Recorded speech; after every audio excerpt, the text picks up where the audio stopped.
But that is exactly what endurance athlete Ross Edgela accomplished. It wasn't his first crazy bout of fitness, nor will it be his last miraculous feat of athleticism, trust us. Physical heroism aside, graduating with a sport and science degree left Edgley with a somewhat obsessive interest in staying up to date with relevant research papers in his field. His latest fixation: can strength and stamina really coexist? The 1,800-mile strength and stamina experiment. A long-established belief within gym folklore is that strength and stamina cannot coexist.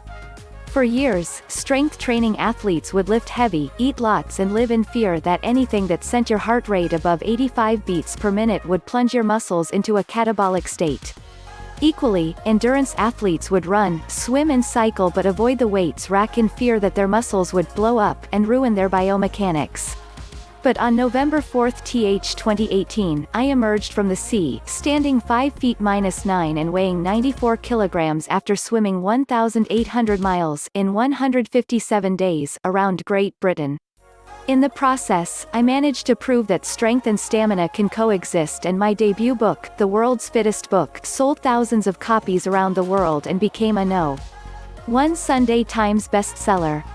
Now, since arriving back on dry land, I've subjected my body to tests at the School of Sport and Exercise Science at Loughborough University and continue to study the intricacies of our human physical potential to find out more. This is what I've learned so far. Firstly, why do so many experts believe that strength and stamina training cannot coexist? Well, this is partly related to the work of Robert Hickson and his idea of concurrent training.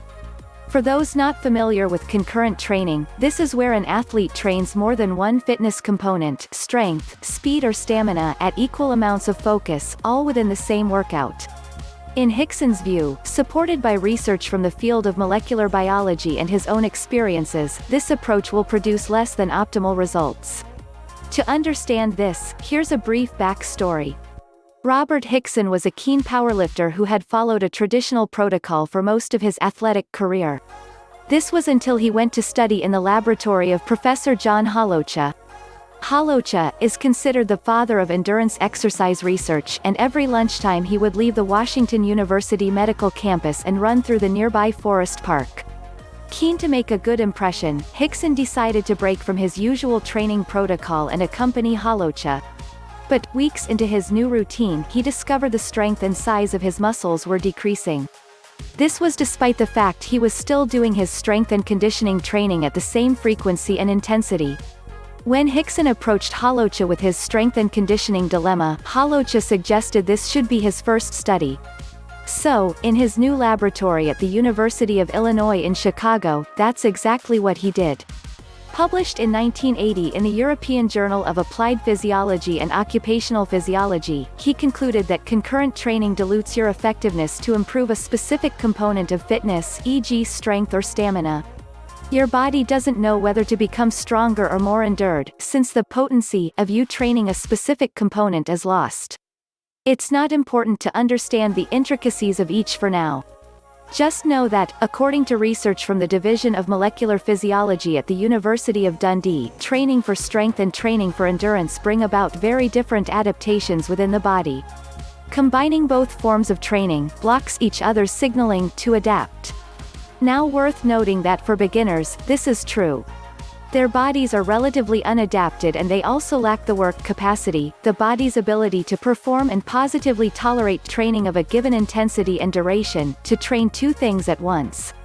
The topic of work capacity is extensively covered in The World's Fittest Book and would require a series of articles to fully explain the intricacies of it, but for now, let's assume you're not a beginner and have the training experience to train for strength and stamina at the same time.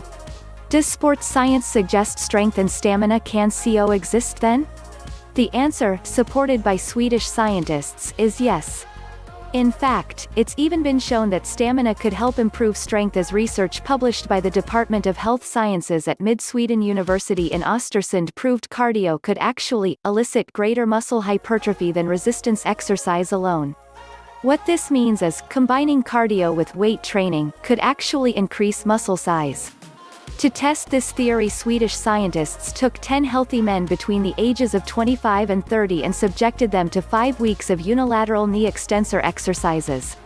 One leg was trained in a manner similar to the most conventional strength training routines, completing 3 sets of 7 repetitions at 75% to 80% of their 1 rep max. The other leg was subjected to exactly the same strength routine but was coupled with 45-minute cycle bursts during each session. Following 5 weeks, researchers used an MRI scan, magnetic resonance imaging, and muscle biopsies to determine any changes in the cross-sectional area and volume of the leg muscles. Specifically, the vastus lateralis muscle that's located from the side of the leg and the quadriceps femoris muscle found at the front of the leg were analyzed. What did they find? The leg subjected to both cardio and strength endurance training was noticeably bigger than the leg that performed strength training alone. Results revealed the vastus lateralis had increased by 17% in size in the cardio strength-trained leg compared to 9% in the strength-trained leg. Furthermore, the volume of the quadriceps femoris had increased by 14% in the cardio strength-trained leg compared to 8% in the strength-trained leg. So, where did this gym-based wizardry come from? It's hard to say, but it's widely known that performing any form of cardiovascular training dramatically improves your capillary density. Capillaries are the small blood vessels that network through the muscles, and by increasing their density you also increase your own ability to supply the working muscles with blood, oxygen and nutrients during training. This is one of the most overlooked aspects of strength training, as power-based athletes arguably place too much emphasis on shifting iron than looking after their capillaries. However, using the sport of strongman as an example, a sport that contains some of the world's largest and strongest athletes, it could be argued that most past champions were well aware of this fact. 5-time world's strongest man, Mariusz Pudzianowski, was famously a boxer before taking up the sport of strongman and notably incorporated intense skipping sessions into his training before most weight sessions. Also, despite weighing 150 kilograms, strongman legend Jeff Capes was rumored to have a pretty impressive 200-meter sprint time, clocking 23.7 seconds. Equally, 3-time world's strongest man Bill Kazmaier was a huge advocate of cardio training and heavily incorporated it into his training throughout his career. But, let's put anecdotal evidence aside for the moment. It seems research could also support this idea of caring for your capillaries. That's because a study published in the Journal of Applied Physiology set out to monitor the adaptive changes in the muscles that occur during intensive endurance-based training. Scientists took 7 athletes and had them complete a 24-week training program that was heavily cardio-based. After 24 weeks, muscle biopsies were taken and it was found that athletes displayed. They concluded that this would improve the efficiency of the entire cardiorespiratory system. For strength athletes, this would also mean faster recovery rates between sets and therefore an ability to increase work capacity.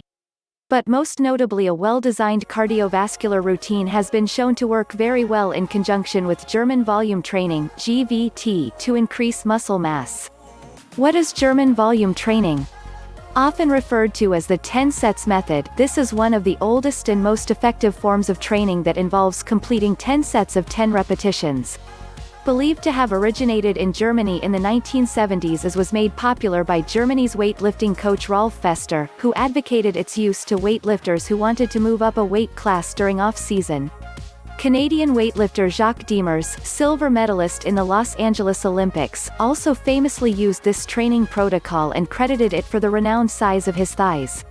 Now, the entire program works on the premise that you subject the muscles to an extensive volume of repeated efforts on a single exercise. The muscles are then forced to adapt and grow as the body is loaded above its habitual level, what it's accustomed to.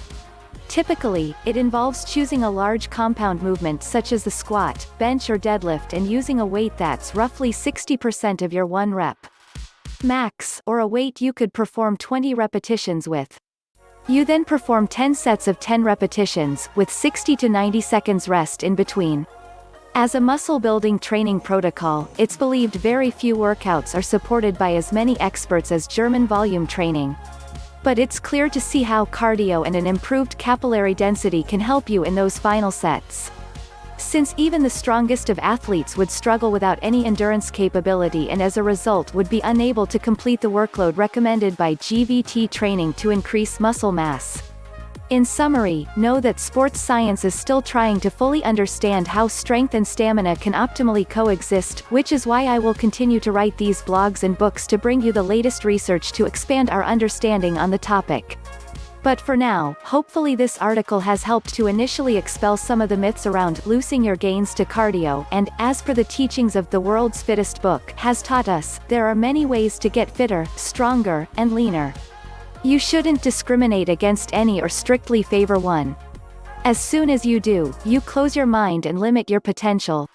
Check link in the description to get more.